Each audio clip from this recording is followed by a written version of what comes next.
ઉમરેઠથી સમાચાર. ઉમરેઠની પેટા ચૂંટણીમાં બેલેટ પેપરની મતગણતરી જોવા મળી રહી છે. ભાજપ અને કોંગ્રેસ વચ્ચે મુખ્ય જંગ. બેલેટ પેપરની મતગણતરીમાં ભાજપના ઉમેદવાર હર્ષદભાઈ આગળ ચાલતા હોવાના સમાચાર છે. તો ઉમરેઠની પણ આજે પેટા ચૂંટણીનું પરિણામ આવ્યું છે. હર્ષદ પરમાર આ બેઠક પરથી આગળ ચાલી રહ્યા છે. ઉમરેઠની પેટા ચૂંટણીમાં બેલેટ પેપરની મતગણતરીમાં હાલમાં ભાજપના ઉમેદવાર આગળ ચાલતા હોવાના સમાચાર. સંજયભાઈ, ખાસ તો ઉમરેઠની પણ વાત કરી લઈએ થોડી ઘણી. જવાબ તો લઈ લો, રહી ગયો છે. યાદ કરાવી. ચિરાગભાઈ, હા, નાગજીભાઈ બેઠા છે ઓકે.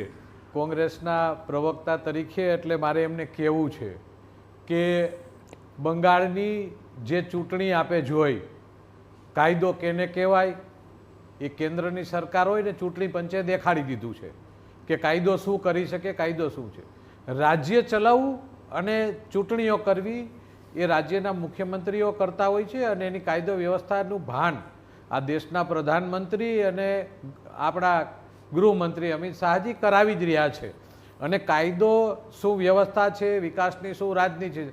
મારા નાગજીભાઈને એ કહેવું છે કે જલેબી મૂકવાની તાકાત જોઈએ, જલેબી ખાવાની તાકાત જોઈએ. કે એ ભારતીય જનતા પાર્ટીના કાર્યકરનો ભરોસો છે, એનો વિશ્વાસ છે, એટલે જલેબી મુકાય છે. ને કોંગ્રેસના કાર્યકરનો ભરોસો કોન્ફિડન્સ સ્વભાવ નાગજીભાઈ, એ તો તમારે માનવું પડે. એટલે એને જલેબી ભાજપમાં કોન્ફિડન્સ છે તો ચોક્કસ છે. અને ખાવાની તાકાત જોઈએ કે ઈચ્છા જોઈએ? ઓકે ઓકે, નાગજીભાઈ કઈ કહેવા માંગે છે? ચિરાગભાઈ, મારે કેવું છે કે તમે કીધું ને કે મંજીરા, નાગજીભાઈ એવું કીધું કે મંજીરા વગાડે છે.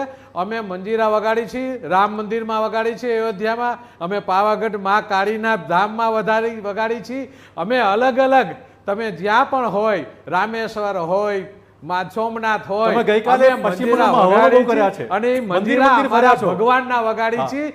અમે ભગવાન રામના વગાડી છીએ, સનાતનના ઓકે વગાડી છીએ. નાગજીભાઈ, જો ગઈકાલે ભાજપના અનેક નેતાઓ કાર્યકર્તાઓ પશ્ચિમ બંગાળમાં ઠેર ઠેર રવાનો કર્યા છે. મંદિરમાં મારા કર્યા છે. સંજયભાઈને મારો પણ એક સવાલ છે. કિંજલબેન એક મિનિટ. નાગજીભાઈ, આ કાયમ એવું કહેવાય છે કે કોંગ્રેસ છે ને એ હિન્દુત્વને માનતી જ નથી. ભાજપ બધા આપણે મંદિરોમાં જવાબ બી લઈ જાય છે. લઈએ. આ જવાબ હવે તમે ભાઈ બેન મને જવાબ આપવા દો તો હું આપું ને. બિલકુલ ઓકે બિલકુલ. ઓકે, બોલો નાગજીભાઈ. જ્યાં જ્યાં ધાર્મિક સ્થળો છે અયોધ્યાથી લઈને બધે ભાજપ હાર્યું છે.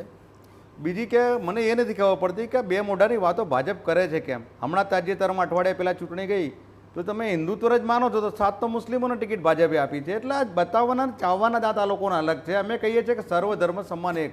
ભારતમાં જે લોકો હોય એ આપણા ભારતીય, એમાં કોઈ ધર્મની વાત કરીને ફાટા પડાવો એ કોંગ્રેસનું કામ નથી. તમે એક વાત પકડી રાખો ને તો પછી હિન્દુત્વની દરેક રાજ્યમાં અલગ અલગ વાતો કેમ કરો છો? તમે એક બાજુ મુસ્લિમોને ટિકિટ આપો છો અને એક બાજુ કહો અમારી હિન્દુવાદી પાર્ટી. તમે કાં તો પછી એક લાઈન અપનાવી